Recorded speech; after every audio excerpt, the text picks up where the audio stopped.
दो selection method हमने पढ़ लिए थे, कौन कौन से पढ़ लिए थे? एक तो हमने प्योर लाइन पढ़ लिया था, ठीक है, और दूसरा हमने कौन सा पढ़ा था? मास सिलेक्शन पढ़ा था। दो पढ़ लिए थे। अब जो मेथड है ये भी सिलेक्शन के ही मेथड है, लेकिन इसमें फर्क क्या है? ये अब आए हैं हमारे हाइब्रिडाइजेशन एंड सिलेक्शन। यानी इसके अंदर क्या हो रहा है? इसके अंदर हम सबसे पहले हाइब्रिडाइजेशन करा रहे हैं। हम पहले दो पेरेंट है उनका संकरण करा रहे हैं, उसके बाद जो प्रोजनी आएगी उस प्रोजनी के अंदर हम क्या करेंगे? सिलेक्शन करेंगे। इसमें डायरेक्ट सिलेक्शन नहीं है, पहले क्या होगा? हाइब्रिडाइजेशन होगा।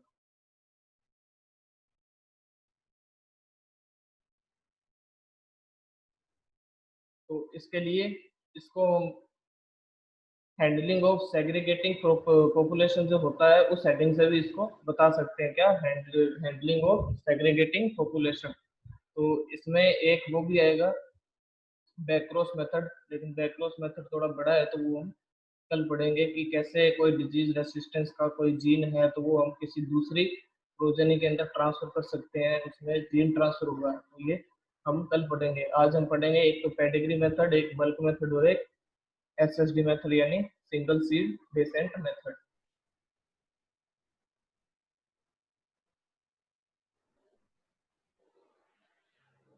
तो शुरुआत करते हैं आज की पेडिग्री मेथड के साथ। तो पेडिग्री मेथड के लिए सबसे पहले दिया किसने था? ये साइंटिस्ट का नाम है एच एस लोवे। कब दिया था? 1927, 1927 के अंदर दिया था। पेडिग्री मेथड सबसे पहले डिस्क्राइब किया था, किसने किया था? एच एच लोवे ने किया था।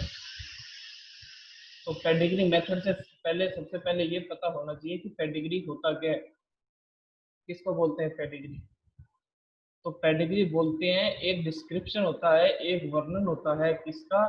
एंसेस्टर यानी जनकों का। कि कोई भी इंडिविजुअल प्लांट है, कोई भी प्लांट है, अगर हमें पता है कि इसका मैटरनल प्लांट कौन सा है, उसका मैटरनल प्लांट कौन सा है, यानी हमें पीढ़ी दर पीढ़ी उसका पता है कि 10 साल पहले कौन सा प्लांट था जिसका सीड है वो प्रोजेनी टू प्रोजेनी करके आज हमारे पास पड़ा है, आज ये जो हमारे पास प्लांट है। तो उसका जो रिकॉर्ड होता है उनके जो किसी इंडिविजुअल प्लांट का, किसी एकल प्लांट के जनकों का जो रिकॉर्ड होता है, जो डिस्क्रिप्शन होता है, उसी को क्या बोलते हैं?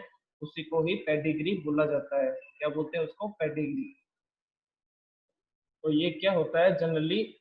अपने उसके जो डिस्टेंट जनक होते हैं, जो काफी दूर के जो जनक होते हैं पास्ट के अंदर, हम उनके बारे में जानकारी प्राप्त कर सकते हैं। किसके द्वारा? पेडिग्री के द्वारा।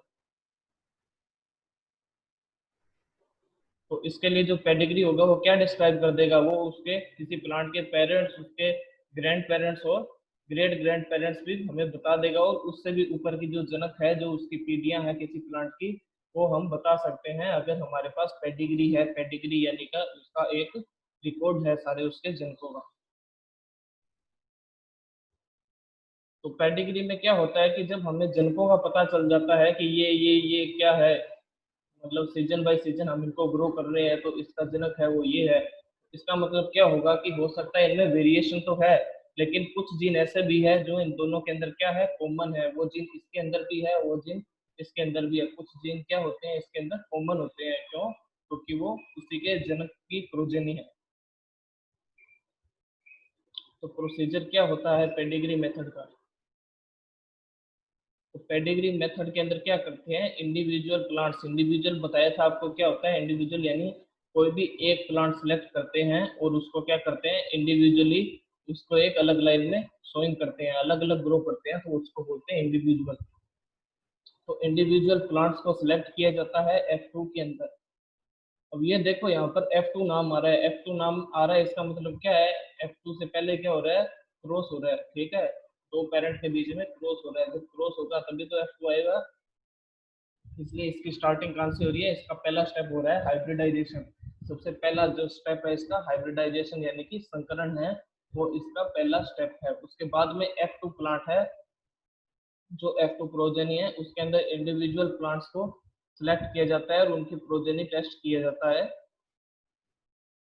उसके बाद जितने भी हम स्टेप कर रहे हैं F2 के बाद F3 उगाएंगे, F4 उगाएंगे, तो उसके अंदर क्या होगा? उसके अंदर हम उनका पेडिग्री रखेंगे, यानी उसका रिकॉर्ड रखेंगे कि ये कहाँ से आया है।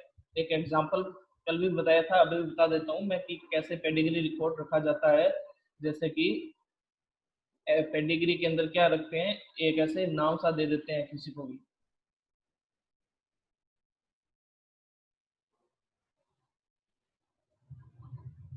कुछ भी लिख दो, ठीक है। आज थोड़ा माउस पैड सही नहीं है मेरा, राइटिंग सही नहीं है।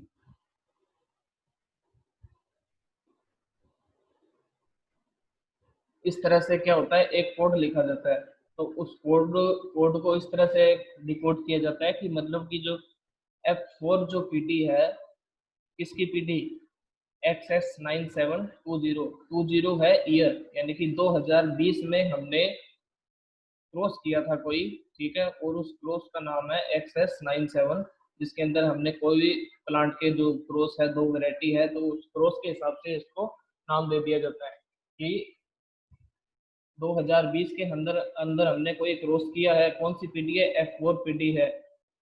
आई कहां से है, F4 की पीडी का जो तीसरी लाइन है, ठीक है, उस तीसरी लाइन का जो सातवां प्लांट है, इसको ऐसे ही बोल सकते हैं, या F4 पीडी का जो तीसरा प्लांट है, ठीक है, और उस तीसरे प्लांट को क्या हुआ है, हमने F3 का तीसरा प्लांट है, सॉरी, और उसको F4 के अंदर हमने सातवें प्लांट की जगह पर ग्रो किया है, ठीक है। कोई जैसे तीसरी लाइन है, तीसरा प्लांट है, उसको अब हमने क्या किया है, ये F3 था, उसको अगर हम F4 के अंदर क्या करते हैं, इसकी प्रोजेनी को हम यहाँ ग्रो करते हैं, तो इसको इस तरह से लिखेंगे कि ये तीसरा प्लांट है तो 3, तो इधर आ जाएगा 7। तो ये बता रहा है कि F4 के अंदर जो F3 का तीसरा प्लांट है वो कहाँ पे, सातवें प्लांट पे हमने ग्रो किया है। तो इस तरह से क्या होता है, रिकॉर्ड रखा जाता है उसको, ये सिर्फ समझाने के लिए आपको, ठीक है, ऐसे रखे जाते हैं इनको पेडिग्री के अंदर। तो इंडिविजुअल प्लांट सिलेक्शन किया जाता है, कब तक किया जाता है, जब तक उनके अंदर, मतलब जब प्रोजेनी जो है वो सेग्रीगेशन, जो उसमें सेग्रीगेशन शून्य हो जाता है, यानी कि उसमें वेरिएशन नहीं दिखाई देता है, वो सारे सिमिलर दिखाई देने लग जाती है, वेराइटीज सारे प्लांट सिमिलर दिखाई देने लग जाते हैं, तब तक क्या किया जाता है, इंडिविजुअल प्लांट को सिलेक्ट किया जाता है, एकल संतति का चयन किया जाता है। और जब सभी प्लांट एक जैसे दिखने लग जाते हैं, जब जेनेटिक वेरिएशंस नहीं रहता, तब उनके सीड्स को मिक्स करके नई वैरायटी रिलीज की जाती है। ये स्टेप है इसके, देखो सबसे पहले क्या किया है, ईयर फर्स्ट में हमने, ईयर फर्स्ट के अंदर हमने P1 इंटू P2 यानी कि दो पेरेंट्स का क्या करवाया है, हमने क्रॉस करवाया है, क्रॉस करा दिया, क्या क्या पेरेंट्स को सिलेक्ट किया है, उनके बाद क्या कराया, क्रॉस कराया, यानी उनका संकरण कराया है, ये है इसका फर्स्ट स्टेप यानी प्रथम चरण। उसके बाद क्या हमें प्राप्त होगा, इस पे जो सीड लगे हैं वो किसके होंगे, वो हाइब्रिड सीड होंगे, F1 के सीड होंगे, हो गए F1। तो अब F1 को हमने क्या कर दिया, ग्रो कर दिया सेकेंड ईयर के अंदर, ईयर 2 के अंदर।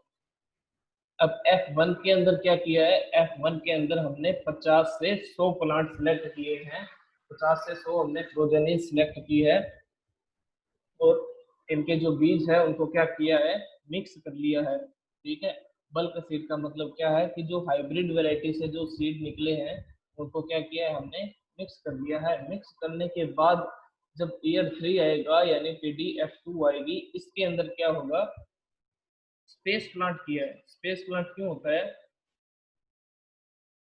स्पेस प्लांट होता है कि थोड़ी थोड़ी दूरी पर प्लांट को ग्रो किया जाता है, भीड़ नहीं की जाती है एक साथ से, ठीक है, ताकि एक एक प्लांट का क्या कर सके हम, विजुअल सिलेक्शन कर सके, उसको आसानी से देखकर हम पहचान सके, उसके करेक्टर है उनका मूल्यांकन कर सके।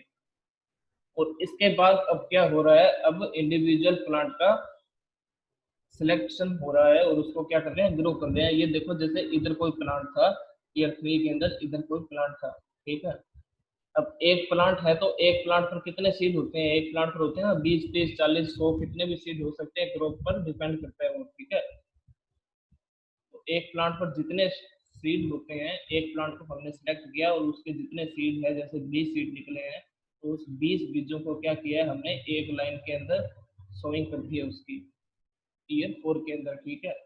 क्या किया है, इसी तरह से हमने 2000 से 5000 प्लांट सेलेक्ट किए थे, और उसको क्या किया है फिर उसकी एक प्लांट की एक लाइन बना दिया हमने नेक्स्ट जनरेशन के अंदर, ठीक है। ऐसे ही करके क्या किया हम इसके अंदर भी इस तरह से, जैसे ये यहाँ से कोई प्लांट सेलेक्ट किया और उसकी लाइन इधर बना दी, ऐसे इधर कोई प्लांट सेलेक्ट किया उसकी अलग लाइन बना दी। इस तरह से क्या करते हैं, इंडिविजुअल प्लांट प्रोजेनी की लाइंस बना दी जाती है, अलग अलग पंक्तियों के अंदर उनकी सोइंग कर दी जाती है। सोइंग करने के बाद क्या करते हैं, इनमें से 200 प्लांट्स का चयन किया जाता है। चयन करते हैं, इसमें भी क्या करते हैं, ये रेप्लिकेटेड ट्रायल है इसका, ठीक है। जैसे कि ये है, ये जो लाइन है सुपीरियर लाइन है हमारी, ठीक है। इसके अंदर हमने देखा कि ये लाइन बढ़िया है और एक ये लाइन बढ़िया है, ये लाइन बढ़िया है, हमने देख लिया कि कौन कौन सी लाइनें बढ़िया है। अब जो लाइनें बढ़िया है, एक लाइन में कितने प्लांट है, एक लाइन में 20 30 50 जितने भी प्लांट है, उसमें से हमने सुपीरियर लाइन के अंदर से भी हमने प्लांट सेलेक्ट किया कि इस लाइन के अंदर ये प्लांट हमारा बढ़िया है और ये प्लांट हमारा बढ़िया है। तो इस तरह से क्या किया है, एक लाइन के अंदर से हमने प्लांट्स को सिलेक्ट किया है और उससे आगे हमने फिर से प्लांट प्रोजेनी उगाई है यहाँ पर, ठीक है। यानी एक लाइन से 3 लाइनें 4 लाइनें इस हिसाब से बनाई है कि हमने जितने प्लांट सेलेक्ट किए हैं उस हिसाब से उनको इंडिविजुअल रो के अंदर हमने ग्रो कर लिया है। ये देखो ये हो रहा है ना कि आइडेंटिटी सुपीरियर रो, यानी कि जो अच्छी पंक्तियां हैं उनका चयन किया है, उसके अंदर से 3 से 5 प्लांट है उनको चयन किया है ताकि एक तरह की फैमिली बनाई जा सके प्रोजेनी रो की, ठीक है। ये एक फैमिली होगी, ये एक फैमिली कहाँ है, ये एक फैमिली एक ही लाइन से है ये, तो इस तरह की फैमिली बना दी जाती है 5वें ईयर के अंदर, ठीक है। फिर से इसमें से सिलेक्शन किया है, सिलेक्शन करने के बाद क्या किया है, 2 साल तक, ठीक है, ईयर 6 एंड 7 लिखा है, 2 साल तक, यानी कि 5वीं और छठी पीढ़ी 2 पीढ़ियों तक यही स्टेप हमने फिर से फॉलो किया है।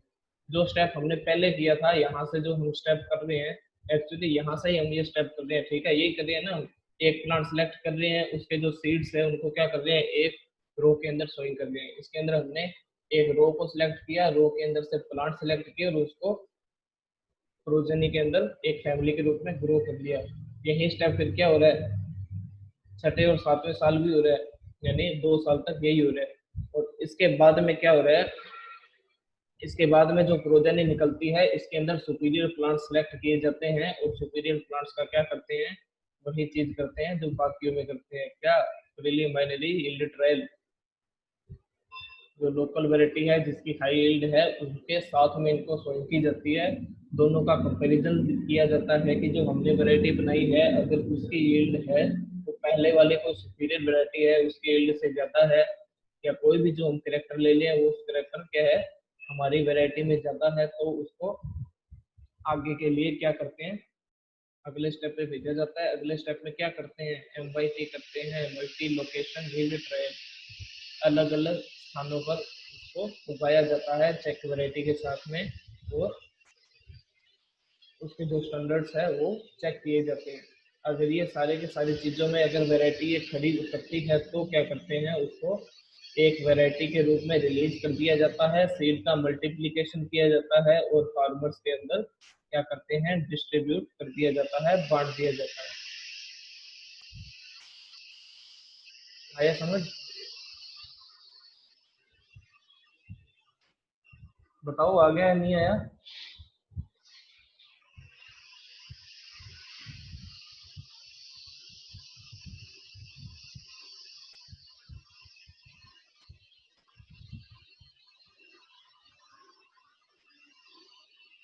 आया नहीं लगता बीच में।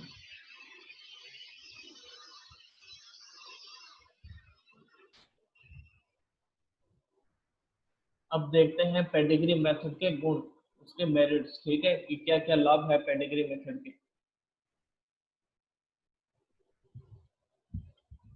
देखो कि सबसे पहला लाभ क्या है इसका, सबसे पहले मेरिट क्या है कि ये किसी भी ब्रीडर को मैक्सिमम अपॉर्चुनिटी देता है कि ये किसी अच्छे प्लांट का सिलेक्शन करे और उसका जजमेंट करे, क्योंकि अभी बताया कि एक एक लाइन का सिलेक्ट कर रहे हैं, उस लाइन के अंदर से भी हम क्या कर रहे हैं, सुपीरियर प्लांट्स का सिलेक्ट कर रहे हैं, तो इससे क्या होगा, जो ब्रीडर होगा, जो ब्रीडिंग करवा रहा है, उसके कौशल का पता चलेगा, उसकी स्किल का पता चलेगा, और क्या कर रहा है वो ब्रीडर अपने स्किल का पूरा यूज कर सकता है।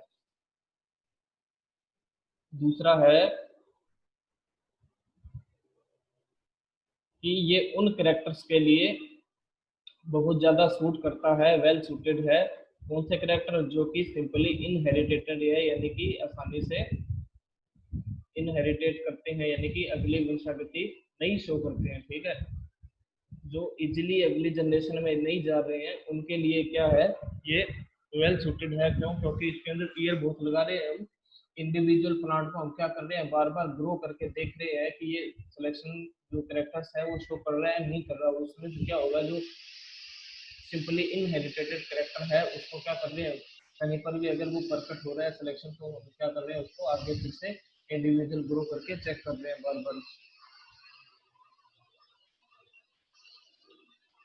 फिर है कि जो ट्रांसलेटिव सेग्रीगेंट्स है, मतलब जो हमने हाइब्रिड किया है, ठीक है, सबसे पहले शुरुआत हमने हाइब्रिडाइजेशन से की है ना। तो हाइब्रिडाइजेशन जो हमने किया है दूसरी वैरायटी के साथ में, चाहे वो ये करेक्टर हो चाहे वो ये करेक्टर हो, किसी के साथ में हाइब्रिडाइजेशन हाइब्रिडाइजेशन किया है, तो क्या होता है, जो प्लांट सेग्रीगेट हो जाते हैं, अलग हो जाते हैं, थोड़े बहुत करेक्टर अलग शो करते हैं, तो उनको क्या कर सकते हैं, आइडेंटिफाई कर सकते हैं। जैसे कि F9 पीढ़ी के अंदर हमें पता चला कि ये एक प्लांट है, ये तो अलग निकल गया, अलग निकल गया, तो ये कहाँ से आया, तो हमारे पास पेडिग्री रिकॉर्ड पड़ा है उसका सारा का सारा। हम देख सकते हैं कि हमने इसको इस लाइन से सिलेक्ट किया था, इस लाइन के इस पौधे से सिलेक्ट किया था, और ये पौधा कौन सा था, ये पौधा यहाँ से आया। ऐसे करके हम क्या कर सकते हैं, F2 तक की उसकी सारी डिटेल्स निकाल सकते हैं, तो हम इजीली क्या कर सकते हैं, उसको आइडेंटिफाई कर सकते हैं कि वो प्लांट कहाँ से आया, तो आइडेंटिफाई कर सकते हैं। तो इससे क्या होता है, जो इनहेरिटेंस की जो इंफॉर्मेशन है, सारी सूचनाएं हैं वंशागति की, वो भी हम क्या कर सकते हैं, आसानी से प्राप्त कर सकते हैं।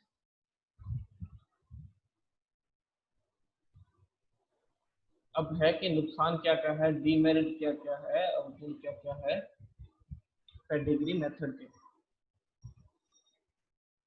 तो सबसे पहला है कि जो पेडिग्री का जो हम रिकॉर्ड बनाते हैं, ठीक है, जो हमने रजिस्टर बनाया है जिसमें हम लिख रहे हैं कि ये इसका पेरेंट कौन है, ये कौन सी लाइन से लाया गया है, तो उसका जो रिकॉर्ड है वो बनाना बहुत टाइम कंज्यूमिंग है, उसमें टाइम बहुत लगता है, उसकी हैंडलिंग होती है लार्ज पॉपुलेशन के अंदर, ये भी क्या है, बहुत ज्यादा मुश्किल है। अगर बड़ी संख्या है तो हम ये हैंडलिंग नहीं कर सकते। फिर है कि इस मेथड की जो सक्सेस है, ठीक है, इस मेथड की जो सफलता है वो किस पर डिपेंड करती है, वो पूरी तरह से ब्रीडर के स्किल पर डिपेंड करती है। इसमें नेचुरल सिलेक्शन के लिए कोई अपॉर्चुनिटी नहीं है, कोई अवसर नहीं है, कोई स्थान नहीं है। बल्कि मेथड के अंदर स्थान होगा, वो हम आगे पढ़ेंगे कि वो कैसे होगा। फिर है कि F2 और F3 के अंदर जो हमने सिलेक्शन किया है वो इनइफेक्टिव होता है। इनइफेक्टिव होता है, क्यों होता है, ये देखो F2 और F3 में हम क्या कर रहे हैं, 2000 से 5000 प्लान सेलेक्ट कर रहे हैं, बाद में तो हमने क्या कर रहे हैं, संख्या घट रही है ना, 200 तो इसलिए जो F2 और F3 है इसके अंदर क्या होता है, F2 के अंदर तो हमने बल्क सीड हार्वेस्ट किए हैं, सीधा सिलेक्शन किया और बीज को क्या कर लिया हमने, मिक्स कर लिया है। तो और इसके ईयर 3 के अंदर हमने बहुत अधिक प्लांट सेलेक्ट किए हैं, तो इसके लिए क्या होता है, इसके अंदर जो सिलेक्शन होता है वो इनइफेक्टिव होता है, ज्यादा प्रभावशाली नहीं रह पाता है।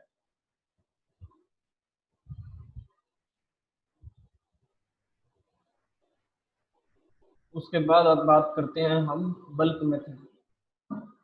बल्क का मतलब होता है एक ग्रुप के अंदर, यानी कि समूहों के अंदर, समूहों का मत देखे तो यानी कि इसमें भी मिक्स कर दिया जाएगा और एक समूहों के रूप में हार्वेस्ट किया जाएगा। एक प्लांट इधर है, एक प्लांट इधर है, हमने दोनों को सिलेक्शन किया है, तो दोनों को हम एक साथ ही हार्वेस्ट कर लेंगे और बीजों को मिक्स करते चलेंगे और उसके बाद सीधा ही उगाते चलेंगे। तो यही होगा बल्क के अंदर। बल्क का मेथड होता है, बल्क का मतलब होता है समूह। और जो बल्क मेथड है, देखो सबसे पहले ये दिया किसने, ये दिया निल्सन एहले ने। कब दिया, 1908 के अंदर निल्सन एहले ने दिया, 1908 8 के अंदर। अब देखो इस मेथड को मास मेथड भी कहा जाता है, इसमें कंफ्यूज मत होना, एक है मास कलेक्शन, एक है मास मेथड।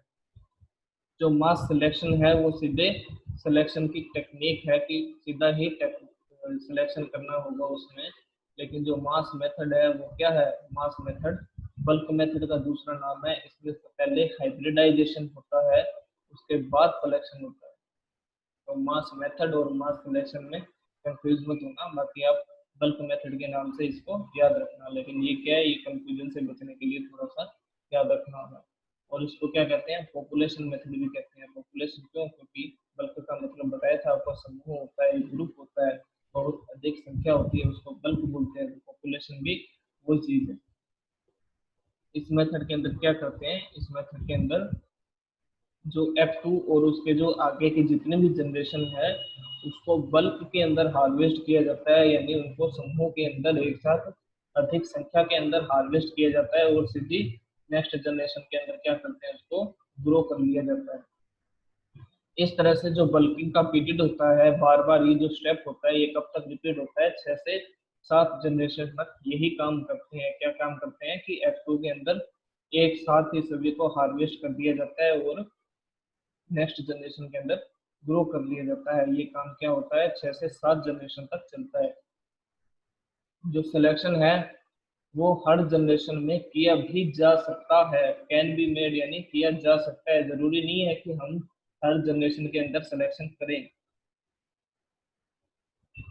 ये क्या मेथड है, ये मास सिलेक्शन के सिमिलर मेथड है। देखो सिमिलर कैसे है, क्योंकि मास सिलेक्शन के अंदर भी हम क्या कर रहे थे, हम हार्वेस्ट करके क्या कर रहे थे, सीड्स को मिक्स कर रहे थे, और इसके अंदर भी हम क्या कर रहे हैं, बीजों को मिक्स करते जाएंगे। लेकिन बस बल्क मेथड के अंदर क्या होगा, सबसे पहले हाइब्रिडाइजेशन होगा, जबकि मास सिलेक्शन में हाइब्रिडाइजेशन नहीं होता। जो बल्किंग पीरियड का अंत समय होता है, उस अंत समय के अंदर हम जाके क्या करते हैं, एक बार तो सीधे ही मिक्स कर करके हम काम करते रहते हैं जो हमें करना है।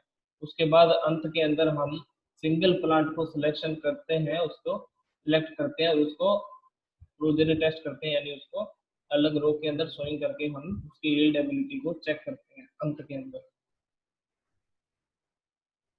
बाकी अगर बल्किंग पीरियड होता है जो, अगर इसको 20 से 30 सीजन तक चला दिया जाए तो नेचुरल सिलेक्शन एक्ट करता है, होमोजाइगस लाइन अपने आप बन जाती है। होमोजाइगस लाइन पीढ़ी दर पीढ़ी कैसे बनते हैं वो आपको बताया था, आपको याद हो तो, कि जैसे कोई भी 100% है तो क्या होगा, 50-50 का हो जाता है, फिर क्रॉस करते हैं तो याद आ रहा है क्या, कुछ 75 हो जाता है, फिर 82.5 हो जाता है। इस तरह से आपको बताया था कि होमोजाइगोसिटी कैसे बढ़ती जाती है किसी भी सेल्फ पॉलिनेटेड ग्रुप के अंदर। तो ऐसे अगर 20 से 30 सीजन तक ऐसे चलता जाएगा तो वो क्या करेगा, होमोजाइगस लाइन अपने आप बन जाएगी।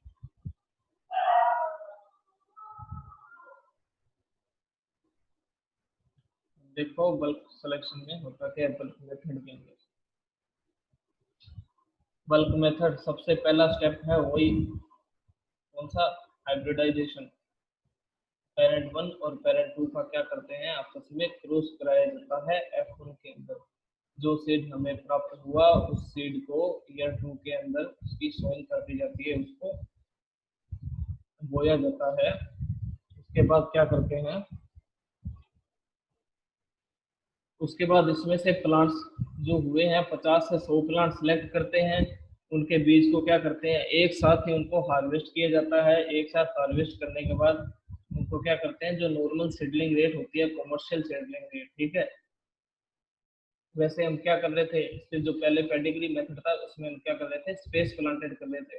उससे हमें सीड रेट से मतलब ही नहीं था कि कितने सीड रेट है, हम क्या कर रहे थे, सीधा स्पेस प्लांटेड कर रहे थे, हम दूर दूर क्या कर रहे हैं, प्लांट को सोइंग कर रहे थे। लेकिन बल्क मेथड के अंदर जो कमर्शियल सीडलिंग रेट है, जो व्यापारिक रूप से खेत के अंदर हम जो जिस हिसाब से सोइंग करते हैं, उसी सोइंग रेट से हम क्या कर रहे हैं, इसमें प्लांट कर रहे हैं, सोइंग कर रहे हैं बीज की।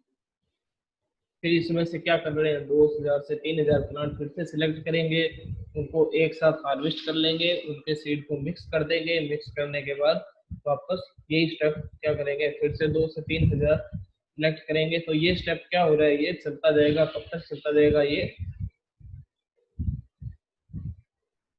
देखो, ये बल्किंग पीरियड, ये जो जब तक हम ये स्टेप फॉलो कर रहे हैं ना, इस पीरियड को बोलते हैं बल्किंग पीरियड। ठीक है, जब तक ये काम हो रहा है, क्या काम हो रहा है कि हम 2 से 3 हजार प्लांट एक साथ हार्वेस्ट कर रहे हैं, बीज को मिक्स कर रहे हैं, वापस ग्रो कर रहे हैं, फिर यही काम कर रहे हैं, तो ये काम हो रहा है, तो ये क्या कहलाता है, इसको बोलते हैं बल्किंग पीरियड। ये जैसे 6 साल तक किया है, ठीक है, इसको 10 साल भी कर सकते हैं, 20 साल भी कर सकते हैं, ये अलग अलग वेराइटी, जो वेराइटी बनना चाहता है उस पर डिपेंड करता है। पर जब ये हम स्टेप कर लेते हैं तो ये जो F5 के अंदर जैसे हमने ग्रो किया है, इसके बाद हमने क्या किया है, इसमें हमने 3,000 से 5,000 प्लांट सेलेक्ट किए हैं और उसको क्या किया है, स्पेस प्लांट किया है। ठीक है, अब हमने क्या किया है, अब हमने कॉमर्शियल सीडलिंग रेट से सोइंग नहीं किया है, अब हमने स्पेस प्लांट किया है और उसके अंदर से सुपीरियर प्लांट है वो हमने सेलेक्ट किए हैं। क्या किया है, इसमें सुपीरियर प्लांट हमने सेलेक्ट किए हैं। सुपीरियर प्लांट सेलेक्ट करने के बाद में जो प्लांट हमने सिलेक्ट किए हैं, एक प्लांट की हमने एक रो बनाई है। एक प्लांट की रो कैसे कि एक प्लांट में जितने सीड प्रोड्यूस हुए उसको एक रो के अंदर हमने सोइंग कर लिया है। सोइंग करना इसको क्या बोलते हैं, प्रोजेनी टेस्ट। ठीक है, हमने प्रोजेनी टेस्ट इसका किया है और उसके बाद में क्या किया है, जो सीड्स हमने मिले हैं, जो सुपीरियर प्लांट्स मिले हैं, उसका फिर वही स्टेप कौन सा, PYT प्रीलिमिनरी यील्ड ट्रायल, उसको चेक वैरायटी के साथ में हमने चेक किया है कि जो पहले से जो कॉमर्शियल वैरायटी है या एक हाई यील्ड की वैरायटी है, अगर उससे ज़्यादा उपज हमारी वैरायटी की आ रही है तो क्या करेंगे, तो उसको नेक्स्ट स्टेप पे लेके जाएंगे, कौन सा, मल्टी लोकेशन यील्ड ट्रायल। तो अलग अलग स्थान पर उगा के देखेंगे, अगर वो हमारे जो MIT के अंदर खड़ी साबित होती है तो हम उसको एजे वैरायटी रिलीज कर देंगे, सीड मल्टीप्लीकेशन कर देंगे और फार्मर्स में डिस्ट्रीब्यूट कर देंगे। ठीक है, तो बल्क मेथड में कुल मिला के क्या करना है, संकरण करवा के हमें बार बार जो प्लांट्स हैं उनको एक साथ हार्वेस्ट करना है। ठीक है, एक साथ हार्वेस्ट करके बीजों को मिक्स करके नेक्स्ट जनरेशन में सोइंग करना है। जब तक हम ये बल्किंग करते हैं तब तक करनी है। उसके बाद में एक एक प्लांट को सिलेक्ट करके अलग अलग रो के अंदर उगा देना है। फिर हमें प्रीलिमिनरी यील्ड ट्रायल लगाना है, उसके बाद में MYT multi location yield trial, उसके बाद में वैरायटी को रिलीज कर दिया जाता है। तो ये जो बल्किंग पीरियड होता है इसके अंदर हम क्या कर रहे हैं, मैन्युअल रूप से सिलेक्शन ना के बराबर ही होता है। तो इसमें क्या हो रहा है, एक तरह से नेचुरल सिलेक्शन हो रहा है इसके अंदर। ठीक है, प्रकृति अपने आप ही चयन कर रही है, क्योंकि इसमें हम तो बस इतने काम कर रहे हैं कि हम तो हार्वेस्ट कर रहे हैं और अगली पीढ़ी में सोइंग कर रहे हैं, यही काम कर रहे हैं हम तो बस। ठीक है, तो इसमें क्या हो रहा है, एक तरह से नेचुरल सिलेक्शन भी होता है। देखो क्या क्या मेरिट्स है किसकी, बल्क मेथड की। सबसे पहले है कि ये सिंपल सी टेक्निक है। ठीक है, याद भी आसानी से हो जाती है, सिंपल सी टेक्निक है। और क्या है, इसका खर्चा भी बहुत कम है। फिर है कि जो बल्किंग पीरियड अगर लंबा हो जाता है, अगर बल्किंग पीरियड लॉन्ग हो जाता है तो क्या होता है, नेचुरल सिलेक्शन होता है, वो अपने आप ऑपरेट करता है और डिजायरेबल जो जीनोटाइप है वो सिलेक्ट हो जाते हैं किसके द्वारा, नेचर के द्वारा। फिर तीसरा इसका फायदा है कि कोई पेडिग्री रिकॉर्ड है वो इसमें नहीं रखना पड़ता, कोई हमें रजिस्टर के अंदर कोई एंट्री वगैरह नहीं करनी। फिर है कि जो स्मॉल ग्रेन्स है उनके इम्प्रूवमेंट के लिए मोस्ट सूटेबल है, क्योंकि स्मॉल ग्रेन्स में क्या होता है, प्लांट्स भी छोटे होते हैं, आपने देखा होगा। तो क्या होता है, हमने 2 से 3 हजार प्लांट सेलेक्ट कर रहे हैं तो इसमें आसानी होती है, छोटे एरिया के अंदर भी उसको हम कर सकते हैं। फिर है इसकी डीमेरिट। डीमेरिट है कि टाइम बहुत ज़्यादा लगता है नई वेराइटी के अंदर, कि बल्क पीरियड है कम से कम 6 से 8 साल तक, तो हमें उसका बल्किंग पीरियड भी रखना होता है। उसके अलावा हमें 5-6 साल और फालतू चाहिए, तो कुल मिला के 12 साल 15 साल इतना इतना टाइम लग जाता है जब हम बल्क मेथड से कोई वेराइटी रिलीज करना चाहते हैं। फिर है कि अगर शॉर्ट टर्म बल्क हो, ठीक है, अगर बल्किंग पीरियड को अगर हम छोटा कर दे तो छोटा कर दें तो क्या होगा, उसमें नेचुरल सिलेक्शन का कोई चांस नहीं होगा। अगर बल्क में तो पीरियड को, जो बल्किंग पीरियड को हम छोटा कर देते हैं तो नेचुरल सिलेक्शन का इसमें कोई चांस नहीं होता है। फिर है की प्रोजेनीज होती है एक बड़ी संख्या के अंदर सिलेक्ट की जाती है। 2 से 3 हजार कर रहे हैं, कभी 3 से 5 हजार कर रहे हैं, तो क्या हो रहा है, बड़ी संख्या के अंदर हम प्रोजेनी को सिलेक्शन कर रहे हैं। तो इसके लिए क्या है, स्पेस भी ज्यादा चाहिए, टाइम भी ज्यादा चाहिए, और श्रमिक होती है जो लेबर पावर है वो भी हमें ज्यादा चाहिए। और फोर्थ है कि इसमें अगर पेडिग्री रिकॉर्ड हम नहीं रख रहे हैं तो क्या हो रहा है, हमें इनहेरिटेंस के बारे में कोई भी इंफॉर्मेशन नहीं मिल रही है, हमें कोई पता नहीं है कि इसका पेरेंट कौन है, कहाँ से है, क्या है। ठीक है, तो पेडिग्री रिकॉर्ड नहीं है तो कोई भी इंफॉर्मेशन हमें इसके बारे में नहीं मिल पा रही है। ये था बल्क मेथड। उसके बाद क्या आता है, एसएसडी। एसएसडी किसको बोलते हैं, एसएसडी बोलते हैं सिंगल सीड डेसेंट मेथड। तो सिंगल सीड डेसेंट मेथड जो है ये क्या है, ये बल्क मेथड का ही मॉडिफिकेशन है। मॉडिफिकेशन है, तो इसमें क्या हो रहा है वो देखते हैं कि इस मेथड के अंदर जो F2 प्लांट्स है, ठीक है, जो हाइब्रिडाइजेशन के बाद F2 प्लांट्स है, उसमें से जितने भी प्लांट है, हर प्लांट में से एक एक बीज को सिलेक्ट किया जाता है। इसमें ये नहीं देखना कि इसको छोड़ दिया, इसको छोड़ दिया, इसमें हर प्लांट को यूज में लिया जाता है, हर प्लांट का एक एक बीज लिया जाता है, और उन सभी बीजों को क्या कर देते हैं, सभी बीजों को मिक्स कर दिया जाता है। मिक्स करने के बाद फिर से उनको उगाया जाता है, और यही स्टेप क्या करते हैं, फॉलो किया जाता है। ठीक है, तो इसमें F2 प्लांट्स है, उसमें से क्या करते हैं, एक सिंगल सीड हर प्लांट के अंदर से कलेक्ट किया जाता है, और उस क्या करते हैं, उनको बल्क कर दिया जाता है, मिक्स कर दिया जाता है, इसके लिए F3 जनरेशन के लिए। और सिमिलरली क्या करते हैं, यही F3 प्लांट के अंदर भी सिंगल सीड हम कलेक्ट कर रहे हैं, और उसको क्या कर रहे हैं, F1 के अंदर ज्वाइन कर रहे हैं। इस तरह का जो प्रोसीजर है ये कब तक किया जा रहा है, ये F6 या F7 तक क्या करते हैं, इसको फॉलो किया जाता है हर चीज को। उसके बाद में सिंगल प्लांट का सिलेक्शन किया जाता है, और उनको प्रोजेनी रो के अंदर उसको स्टडी किया जाता है। इस स्कीम के मेन फीचर क्या क्या है, तो मेन फीचर से पहले पढ़ते हैं। सबसे पहले शुरुआत किससे हो रही है, हाइब्रिडाइजेशन से होती है, ये तो भाई ठीक है। हाइब्रिडाइजेशन से शुरुआत होगी। F1 के अंदर क्या किया हमने, जो इसमें बीज बने थे, वैरायटी ए के अंदर जो बीज बने हैं फीमेल के अंदर, उसको मिक्स कर लिया, और F1 के अंदर हमने ग्रो कर लिया। F2 के अंदर हमने सिंगल प्लांट यानी एक एक प्लांट को सिलेक्ट किया है, एक एक प्लांट से हमने एक एक बीज निकाला है, और उन सभी बीजों को मिक्स कर दिया है। मिक्स करके हमने नेक्स्ट प्रोजेनी है, जो नेक्स्ट जनरेशन है, उसके अंदर हमने उसको ग्रो कर दिया है।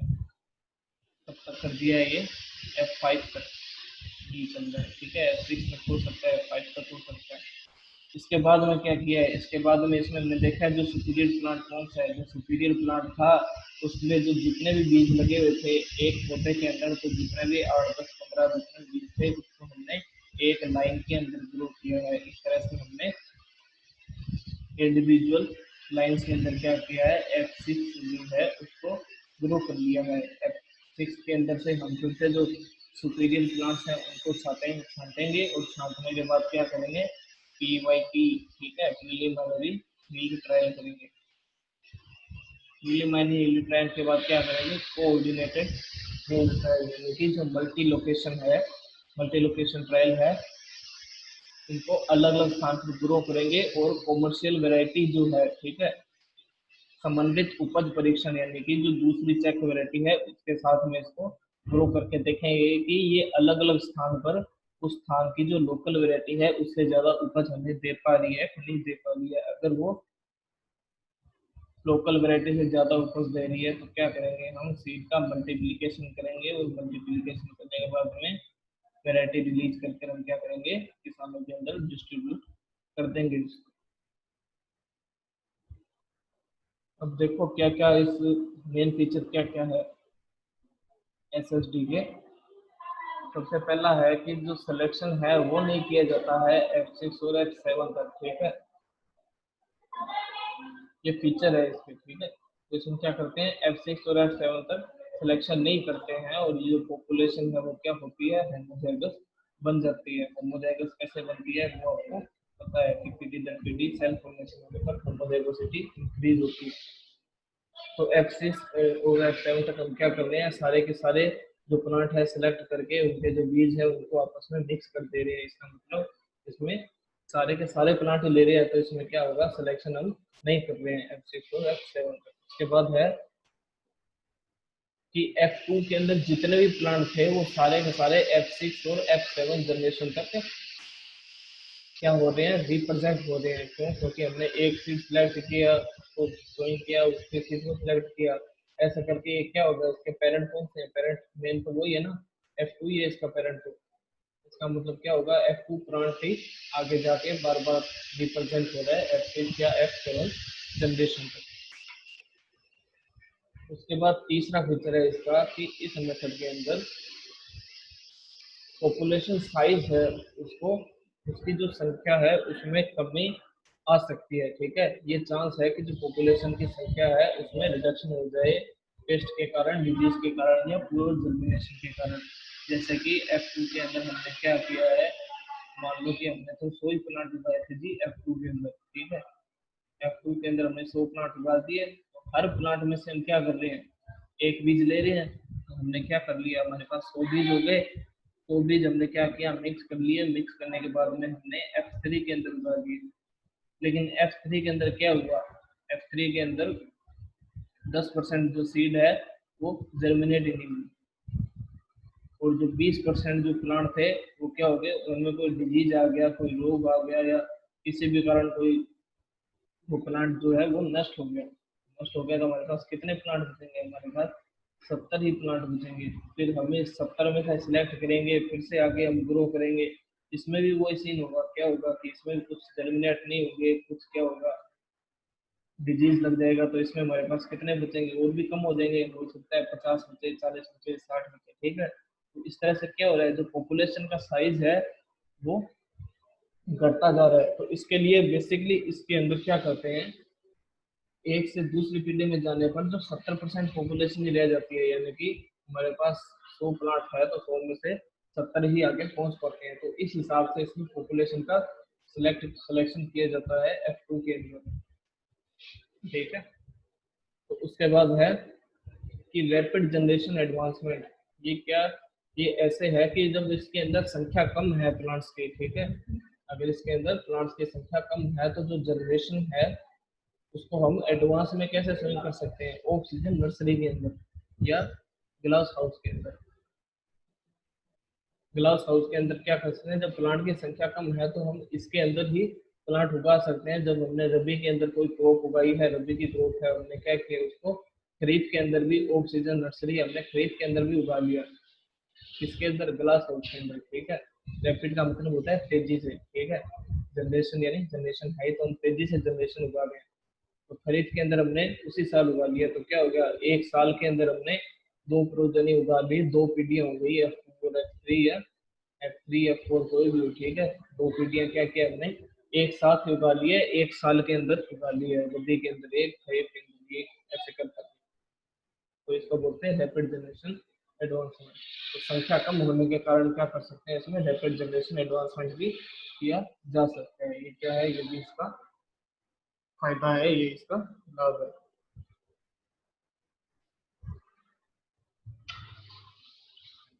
बताओ इन तीनों में से कुछ रिपीट करना है, कोई समझ नहीं आया तो बताओ।